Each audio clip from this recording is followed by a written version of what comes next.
If you're watching this video, you probably want to start meditating, or you have tried meditating in the past, but you never managed to establish a practice, never reaped the benefits from it, or never actually understood how to do it. So in this video, I'm going to make it really clear for you. I have over 15 years of practice of meditation every single day for that time. So I'm going to tell you what's the best time to do it, where's the best place to do it, what are the things you need to have in mind, and what's a correct practice. And then a couple of tips of how it works in your brain, what it does to your body, and a simple meditation practice in the end so you can start doing it right now. If you're interested, stay tuned. Roll the credits.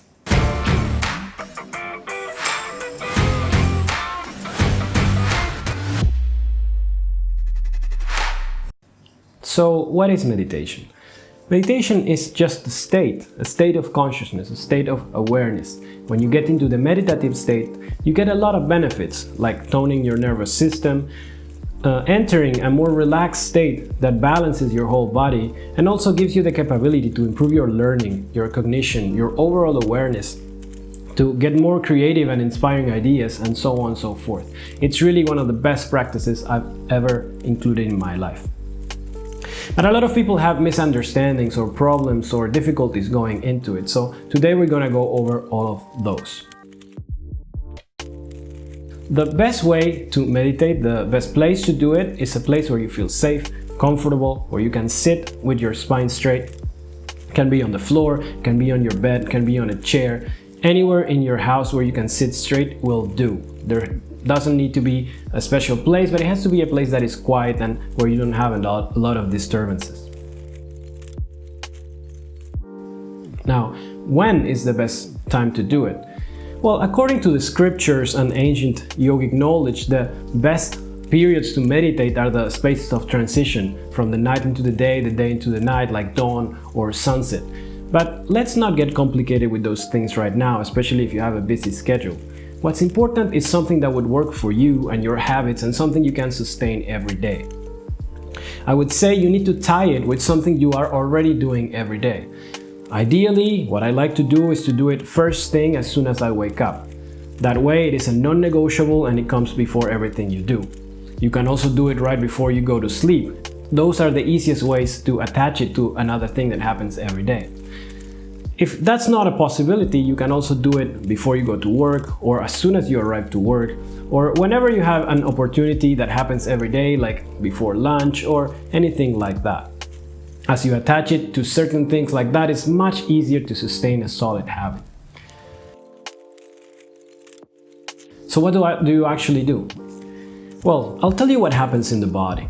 And for that, we'll need to talk a little bit about brainwaves.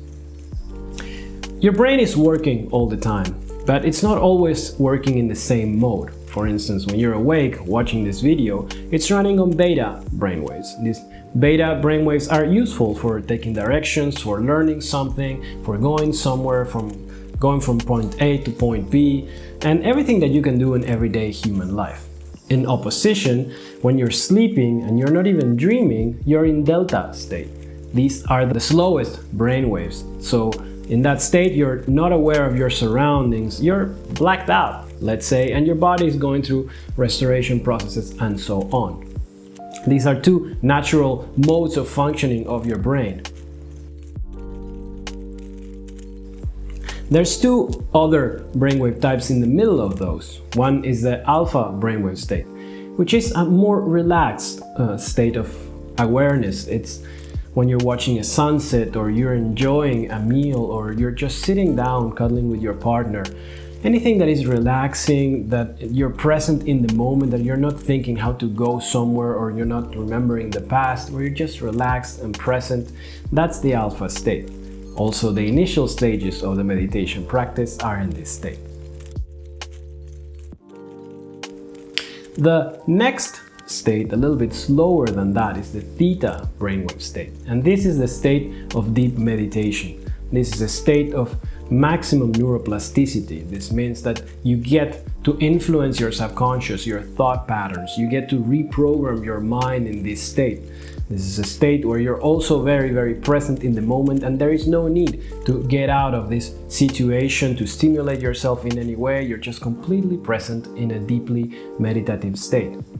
Don't worry if you don't reach this state in the beginning, because it's really for intermediate and advanced practitioners. The important thing is that you show up to the practice every day, and this will start building more and more and more. One more brainwave type that I haven't mentioned yet is the gamma state. And you can associate the gamma state with the flow movement. Whenever someone is performing at a very high level, where you need dexterity, speed of thought, connections between many parts of the brain that need to speak at the same time. This can be an athlete performing at a high level, or a creative person performing music. If you're speaking in front of an audience, anything that really requires all of your attention and all of your capacity, and when you feel in the zone, when you feel you're just nailing it, that is the gamma state. It's the highest of the brain waves, and you cannot really train it by itself, but you can train the other things around it so it is more prominent, so it can come out. There is something called carrier waves, and the carrier waves for the delta brain waves are the alpha brain waves. So doing your meditation practice, doing your relaxation practice is gonna directly influence your capacity to go in the flow, to be in the zone, to completely own whatever it is that you are doing. Let's get into the practice. I'm gonna give you a technique that is accessible to the very beginner, and also an advanced practitioner can reap the fruits from it. This is a practice you can do for your whole life. Remember, sit in a comfortable place, a quiet place with your spine straight. Close your eyes. Take a deep breath. Hold your breath for a second and then exhale all the air. Remain present for a few seconds. Just witness whatever is happening in your body. It can be anxiety, whatever it is, just stay with it for a few seconds. Now I want you to place your attention in the middle of your chest. Inhale, witness the air coming into your lungs. Exhale, witness the air coming out, but keep your attention in your heart. Repeat again. Inhale, attention on the chest. Exhale, and just witness whatever is happening. Now, after a few cycles, you will get distracted. This is completely normal, nothing to worry about. You will think about the future, something you need to do, something you need to buy, or something that happened yesterday or the week before. It doesn't really matter. The important thing is that you come back to the exercise as soon as you notice. Sometimes you will notice right away that you just got distracted, and sometimes you will go on a huge journey just to come back and say like, oh, where was I for the past 5 minutes? And it's completely fine. There's no such thing as a successful meditation or a bad meditation as long as you sat through it. If you spent your time during the meditation, that's all that counts. That's the main mistake that people commit when they start meditating. They think if they were distracted, it was a bad meditation and they're failing. And if they were very focused, that they're winning at meditation. That's not the way it works. As long as you sat down and did it, that's a successful meditation. What you're training is your awareness, your capacity to be present in the moment and relaxed around it. So as long as you get distracted, but then you come back, you are being successful. You were distracted, you come back. Inhale, attention on the chest. Exhale, and witness the air coming out.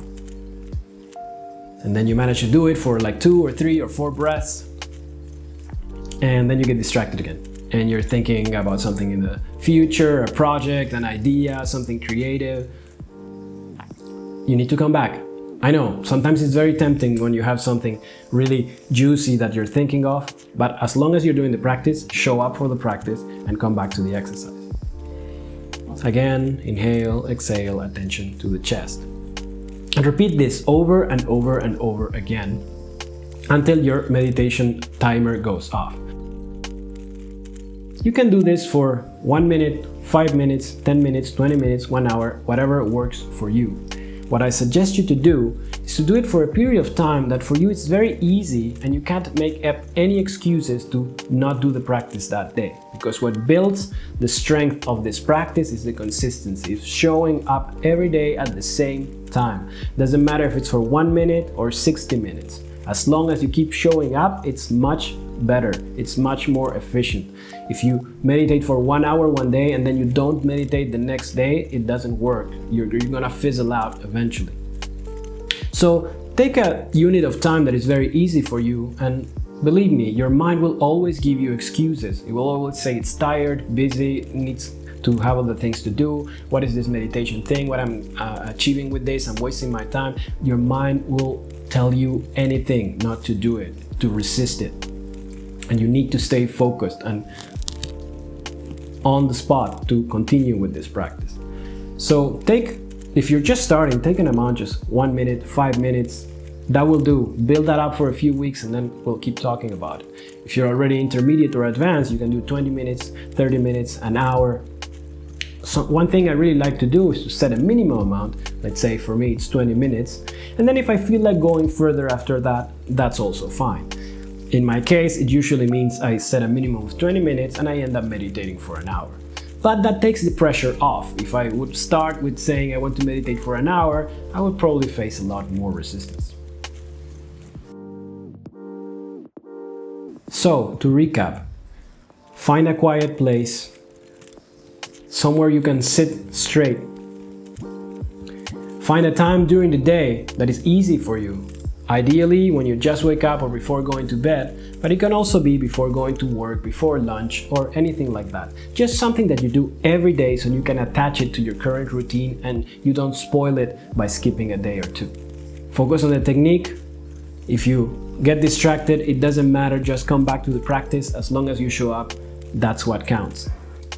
I hope you start meditating tomorrow and you keep a really long streak, and it really changes your life and enhances your awareness. It's the most important practice in your life.